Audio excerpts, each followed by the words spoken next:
પૂર્વ કચ્છ જિલ્લા પોલીસ દ્વારા આયોજિત ખાસ પ્રોહિબિશનની ડ્રાઈવ દરમિયાન પ્રોહિબિશનનો ગણાપાત્ર કેસ શોધી કાઢતી આદિપુર પોલીસ અંજારનો યુવાન વિદેશી દારૂના મુદ્દામાલ સાથે આદિપુરમાંથી ઝડપાયો। આદિપુર પોલીસે પૂર્વ કચ્છ જિલ્લા પોલીસ દ્વારા આયોજિત ખાસ પ્રોહિબિશનની ડ્રાઈવ દરમિયાન અંજારના યુવાનને આદિપુર વિસ્તારમાંથી કુલ 1.19 લાખના મુદ્દામાલ સાથે ઝડપી પાડ્યો છે।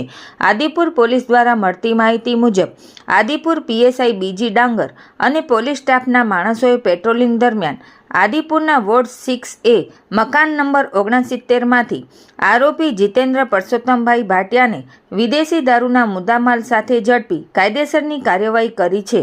પોલીસે આરોપી પાસેથી અલગ અલગ બ્રાન્ડની વિસ્કી અને વોડકાની નાની મોટી 1,02,980ની કિંમતની 433 બોટલો, 10,000 કિંમતનો મોબાઈલ તથા રોકડા રૂપિયા 6,260 સહિત કુલ 1,16,240નો મુદ્દામાલ કબજે કર્યો છે। આ કામગીરીમાં Adipur police station police sub inspector બીજી ડાંગર સાથે આદિપુર પોલીસ સ્ટાફ જોડાયો હતો। રિપોર્ટ ભારતી માખીજાણી, ગાંધીધામ।